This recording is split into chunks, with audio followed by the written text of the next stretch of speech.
ಬಸವನಗೌಡ ಪಾಟೀಲ್ ಯತ್ನಾಳ್ ಅವರ ಉಚ್ಚಾಟನೆ ಹಿಂಪಡೆಯದಿದ್ದರೆ ಏಪ್ರಿಲ್ 1ಕ್ಕೆ ಪ್ರತಿಭಟನೆ. ಬಸವನಗೌಡ ಪಾಟೀಲ್ ಯತ್ನಾಳ್ ಅವರು ಹಿಂದುತ್ವವನ್ನು ಸದಾಕಾಲ ಜಾಗೃತಾವಸ್ಥೆಯಲ್ಲಿ ಇಟ್ಟುಕೊಂಡು ಬಂದವರು. ಅಂತಹ ಒಬ್ಬ ನಿಷ್ಠಾವಂತ ನೇರ ನುಡಿಯ ರಾಜಕಾರಣಿಗೆ ಕೇಂದ್ರ ಬಿಜೆಪಿ ಸರ್ಕಾರ ಪಕ್ಷದಿಂದ ಉಚ್ಚಾಟನೆ ಮಾಡಿರುವುದು ಖಂಡನೀಯ. ಅವರ ಉಚ್ಚಾಟನೆಯನ್ನು ಹಿಂಪಡೆದು ಯತ್ನಾಳ್ ಗೌಡರನ್ನು ಮರಳಿ ಪಕ್ಷಕ್ಕೆ ಸೇರಿಸಿಕೊಳ್ಳಬೇಕೆಂದು ಬಿಜೆಪಿ ಕುರ್ಚಿ ಮಂಡಲ ಮಾಜಿ ಅಧ್ಯಕ್ಷ ಮಲ್ಲಿಕಾರ್ಜುನ್ ಖಾನ್ಗೌಡ್ ಒತ್ತಾಯಿಸಿದ್ದಾರೆ.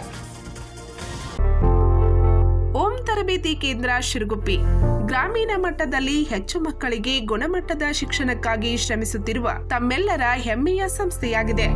16ನೇ ವರ್ಷದ ಬೇಸಿಗೆಯ ರಜೆ ಶಿಬಿರ 2025 1ರಿಂದ 10ನೇ ತರಗತಿವರೆಗೆ ಗಣಿತ, ಇಂಗ್ಲಿಷ್, ವಿಜ್ಞಾನ ಹಾಗೂ ಇಂಗ್ಲಿಷ್ ಗ್ರಾಮರ್ ವಿಷಯಗಳನ್ನು ಬೋಧಿಸಲಾಗುವುದು. 4 ಮತ್ತು 5ನೇ ತರಗತಿಗಳಿಗೆ ನವೋದಯ, ಸೈನಿಕ್, ಆಳ್ವಾಜ್, ಮೊರಾರ್ಜಿ ತರಬೇತಿ ಕೊಡಲಾಗುವುದು. ಸೂಚನೆ: ಶಾಲಾ ವಿಷಯಗಳ ಜೊತೆಗೆ ನೈತಿಕ ಶಿಕ್ಷಣ, ಅಭ್ಯಾಸ ಕೌಶಲ್ಯ, ಸಂಸ್ಕಾರ ಶಿಬಿರ ನಡೆಸಲಾಗುವುದು. ಪ್ರವೇಶಕ್ಕಾಗಿ ಸಂಪರ್ಕಿಸಿರಿ. ಸಂದೀಪ್ ಸರ್, ಮೊಬೈಲ್ ಸಂಖ್ಯೆ 9632521581.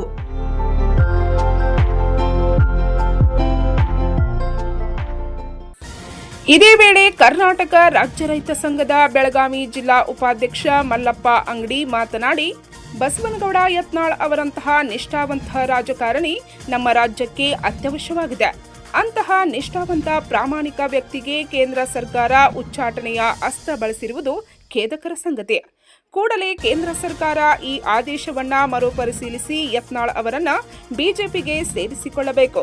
ಒಂದು ವೇಳೆ ಅದು ಸಾಧ್ಯವಾಗದೇ ಹೋದಲ್ಲಿ ಏಪ್ರಿಲ್ 1ರಂದು ಬೃಹತ್ ಪ್ರತಿಭಟನೆ ನಡೆಸಲಾಗುವುದೆಂದು ಎಚ್ಚರಿಕೆ ನೀಡಿದರು. ಮಾತನಾಡೋದು ಸರಿ ಅಂದ್ರೆ ಇವತ್ತು ಒಂದು ವಿಚಾರ ಮಾಡ್ರಿ, ಯಾವ ಪಕ್ಷದಾಗೂ ಇವತ್ತು ಅಪ್ಪ ಮುಖ್ಯಮಂತ್ರಿ ಆಗ್ಯಾನಂದ್ರೆ ಮುಂದೆ ಮಕ್ಕಳಿಗೆ ಕೊಡಬೇಕು, ಅಧಿಕಾರ ಅವ್ರಿಗೆ ಅದ ಕುಟುಂಬಕ್ಕೆ ಕೊಡ್ಬೇಕಂತೇಳಿ ಯಾವ ರಾಜ್ಯದಾಗ ಐತೇನ? ಇವತ್ತು ಸಾಕಷ್ಟು ಮಂದಿ ಹಿಂದೆ ರಾಮಕೃಷ್ಣ ಹೆಗಡೆ ಅವರಾಗ್ಯಾರು, ಪ್ರತಿಯೊಬ್ಬರು ಎಲ್ಲರೂ GH ಪಟೇಲ್ ಆಗ್ಯಾರು. ಪ್ರತಿಯೊಬ್ಬರು ಅವರ ಕುಟುಂಬದಾಗ ಅವರ ಅಸ್ತಿತ್ವ ಮುಗದಂಗ ರಾಜಕಾರಣ ಬದಲಾಕೋತ ಬಂದೈತಿ. ಇವತ್ತು ಇವ್ರ ಬೆನ್ನ ಇವರೇ ಇರ್ಬೇಕಂತಂದ್ರೆ ಸಾಕಷ್ಟು ಕಾರ್ಯಕರ್ತರ ಪಕ್ಷ ಕೈ ದುಡಿದಿರ್ತಾರೆ. ಅಂಥವ್ರಿಗೆ ಅಸಮಾಧಾನ ಆಕತ್ತಿಲ್ಲ. ಅಧಿಕಾರ ಅನ್ನುವಂಥದ್ದು ಎಲ್ಲರಿಗೂ ಸಮರ್ಪಣೆ ಆಗಬೇಕು ಅನ್ನುವಂಥದ್ದು ನಮ್ಮ ಒತ್ತಾಯ. ಜಿಲ್ಲೆಯಲ್ಲಿ ಈಗಾಗಲೇ ಬಹುಶಃ ಪರಂಪರಾಗತವಾಗಿ ಮಗ ಅಥವಾ ಗಂಡ ಹೆಂಡತಿ, ಗಂಡ MP ಇದ್ದರು, ಹೆಂಡತಿ ಶಾಸಕರು, ಇದನ್ನು ಒಪ್ಕೋತೀರಿ ಮತ್ತು ಅಲ್ಲಿ ಬೇಡ ಅಂತೀರಿ. ಇದು ಯಾವ ನ್ಯಾಯ ನೋಡ್ರಿ? ಇವತ್ತು ಅವ್ರ ಕೈಯಾಗ ಆಡಳಿತ ಕೊಟ್ಟವ್ರು ಮಾಡಿದ ತಪ್ಪಿದೆ. ಇವತ್ತು ಯಡಿಯೂರಪ್ಪನ ಕುಟುಂಬದಾಗ ಕೊಟ್ಟದ ರಾಜಕಾರಣ ಇವತ್ತು ಅವರ ಕೊಟ್ಟದ್ದಲ್ಲ. ಕುಟುಂಬ ರಾಜಕಾರಣ ನನ್ನಿಂದ ಅಷ್ಟ ಉಳಿಬಾರ್ದು ಅನ್ನೋ ಉದ್ದೇಶಕ್ಕಾಗಿ ಅವ್ರು ಇವತ್ತು ಕುಟುಂಬ ರಾಜಕಾರಣಕ್ಕೆ ಒತ್ತು ಕೊಟ್ಟಾರ ಅನ್ನುವಂಥದ್ದನ್ನ ಇವತ್ತು ನಾವು ಸ್ಪಷ್ಟವಾಗಿ ಹೇಳ್ತೀವಿ. ಈಗ ಯತ್ನಾಳ್ ಗೌಡರು ಹಿಂದೂವಾದಿ ಆಗಿ ಕಟುವಾಗಿ ಹೇಳಿಕೆಯನ್ನು ಕೊಟ್ಟದೆ ಅವ್ರಿಗೆ ಉರ್ಲಾತ ಅಥವಾ BJP ವೋಟ್ ಬ್ಯಾಂಕ್ ನೋಡಿ ಯತ್ನಾಳ್ ಅವ್ರಿಗೆ ಇದು ಶಿಕ್ಷೆ ಕೊಡ್ತಾ ಅನ್ನುವಂಥದ್ದು ಇಲ್ಲ. ಯತ್ನಾಳ್ ಗೌಡ್ರ ಇವತ್ತು ರಾಜ್ಯದಾಗ ಒಬ್ಬ ಹಿಂದೂ ಪ್ರೈ ಬ್ರ್ಯಾಂಡ್ ಅಂಥೇಳಿ ಇಡೀ ರಾಜ್ಯದಾಗ ಒಂದು ಏನು ಪ್ರತಿಯೊಂದು ಸಣ್ಣ ಹುಡುಗರೊಳಗೆ ಅವರ ಒಂದು ಲಯ ಮತ್ತು ಆಕ್ರೋಶ ಏನು ಎಲ್ಲ ಹುಡುಗರು ರಾಜ್ಯದಾಗ ಒಂದು ಅವರಿಂದ ಅವ್ರದ್ದು ಆದಂಥ ಒಂದು ಸೈನ್ ಏನು ರೆಡಿ ಆಗಾಕತ್ತಿತ್ತು.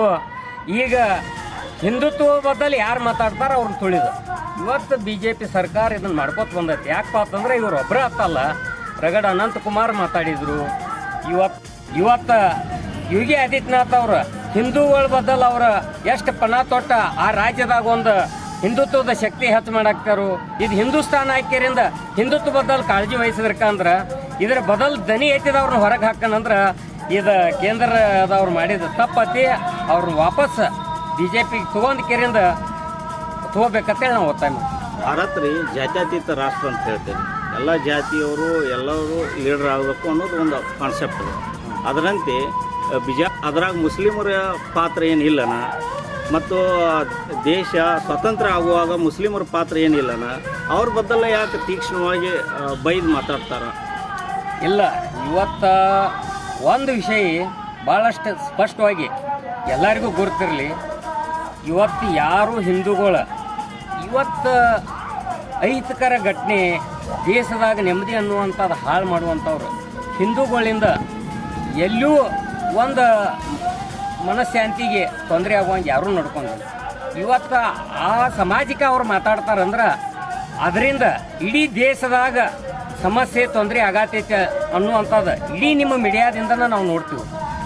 ಆ ಕಾರಣಕ್ಕಾಗಿ ಇವತ್ತು ಹಿಂದೂಸ್ತಾನದಾಗ ಹುಟ್ಟಿಕೆರಿಂದ ಹಿಂದೂ ತತ್ವದಾಗ ಎಲ್ಲ ಸಮಾಜ ಹೋಗ್ಬೇಕನ್ನುವಂಥದ್ದು ಒಂದು ವಿಚಾರ ಇಟ್ಕೊಂಡು ಅವ್ರು ಮಾತಾಡ್ತಾರೋ ಆ ಸಮಾಜ ಹೊಡೆದು ಮಾತಾಡ್ಬೇಕನ್ನುವಂಥ ಭಾವನೆ ಅವರಲ್ಲಿಲ್ಲ.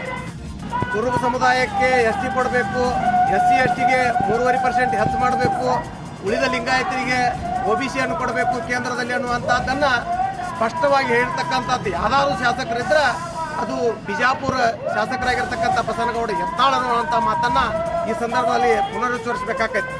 ಹಾಗಾಗಿ ಭಾರತೀಯ ಜನತಾ ಪಕ್ಷದ ವರಿಷ್ಠರಾಗಿರ್ತಕ್ಕಂಥ ಅಮಿತ್ ಶಾ ಅವರು ಇರ್ಬೋದು, ಮೋದಿ ಅವರು ಇರ್ಬೋದು, JP ನಡ್ಡಾ ಅವರು ಇರ್ಬೋದು, ಇದನ್ನೆಲ್ಲ ಕೂಲಂಕುಷವಾಗಿ ವಿಚಾರವನ್ನು ಮಾಡಿ ಅವರ ಮರುಪರಿಶೀಲನೆ ಮಾಡಿ ಆ ಉಚ್ಚಾಟನೆಯನ್ನು ಹಿಂತೆಗೆದುಕೊಳ್ಬೇಕನ್ನುವಂಥ ಅಭಿಪ್ರಾಯವನ್ನು ಜೋರಾಗಿ ನಮ್ಮ ಕುರ್ಚಿ ಮತಕ್ಷೇತ್ರದ ಪರವಾಗಿ ಅವರಲ್ಲಿ ವಿನಂತಿ ಇದೆ. ಮತ್ತು ಯಾವುದೇ ರೀತಿ ಒಳಗೆ ಅದು ಕ್ರಮ ಕೈಗೊಳ್ಳದಿದ್ರೆ ನಾವು ಯತ್ನಾಳ್ ಗೌಡರ ಜೊತೆ ಇರ್ತೀವಿ ಅನ್ನುವಂಥ ಗಟ್ಟಿ ಮನಸ್ಸನ್ನು ಮಾಡಿ ನಾವೆಲ್ಲ ಇವತ್ತಿನ ದಿನ ಇಲ್ಲಿ ಬಂದಿದ್ದೀವಿ. ನಾವೆಲ್ಲ ಪಕ್ಷಾತೀತ ಜಾತ್ಯತೀತವಾಗಿ ಈ ಹೋರಾಟಕ್ಕೆ ಅಣಿಯಾಗಿದ್ದೀವಿ. ಯಾವತ್ತೂ ಕೂಡ ನನ್ನ ಆತ್ಮೀಯ ಹಿಂದೂ ಬಾಂಧವರಲ್ಲಿ ಮತ್ತೊಮ್ಮೆ ಕೈ ಮುಗಿದು ವಿನಂತಿಯನ್ನು ಮಾಡ್ಕೊಳ್ತಾ ಇದ್ದೇನೆ. ಇಂಥವರನ್ನು ತೆಗೆದರೆ ನಮ್ಮ ಭಾರತೀಯ ಜನತಾ ಪಕ್ಷಕ್ಕೆ ಉಳಗಾಲವಿಲ್ಲ. ಹಾಗಾಗಿ ಭಾರತೀಯ ಜನತಾ ಪಕ್ಷದ ಮುಖಂಡರು, ರಾಜ್ಯದ ಮುಖಂಡರಾಗಿರ್ಬೋದು, ಜಿಲ್ಲೆಯ ಮುಖಂಡರಾಗಿರ್ಬೋದು, ರಾಷ್ಟ್ರೀಯ ಮುಖಂಡರು ಇದನ್ನು ಅವಲೋಕಿಸಿ ಈ ಉಚ್ಚಾಟನೆಯ ಕ್ರಮವನ್ನು ಹಿಂತೆಗೆದುಕೊಳ್ಬೇಕಂತೇಳಿ ವರಿಷ್ಠರಲ್ಲಿ ಮನವಿ ಹಾಗೂ ಎಚ್ಚರಿಕೆಯನ್ನು ಕೊಡ್ತಾ ಇದ್ದೇವೆ. ಈ ಸಂದರ್ಭದಲ್ಲಿ ಶ್ರೀಪಾಲ್ ಕುರುಬಳ್ಳಿ, ಸುರೇಶ್ ಹೊಸಪೇಟಿ, ಮಹಾದೇವ್ ಹುಕ್ಕೇರಿ, ಸುರೇಶ್ ಎಂ ಹೊಸಪೇಟಿ, ಬಸವರಾಜ್ ಹೊಸಪೇಟಿ, ಕೆಂಪಣ್ಣ ಮುಸಿ, ಈರಪ್ಪ ಬಾಗಿ, ರಾಮನಗೌಡ ಪಾಟೀಲ್, ರಮೇಶ್ ಕಲಾದ್ಗಿ, ಕಲ್ಯಾಣಿ ಮಗ್ದುಮ್, ಶ್ರೀಮಂತ್ ಹೊಸಪೇಟಿ, SK ಪಾಟೀಲ್, ಶ್ರೀಕಾಂತ್ ಖೇತ್ಗೌಡರ್ ಹಾಜರಿದ್ದರು. ಪಂಚ್ ನ್ಯೂಸ್ಗಾಗಿ ರಾಯಭಾಗದಿಂದ ಸಂಜು ಬ್ಯಾಕುಡೆ.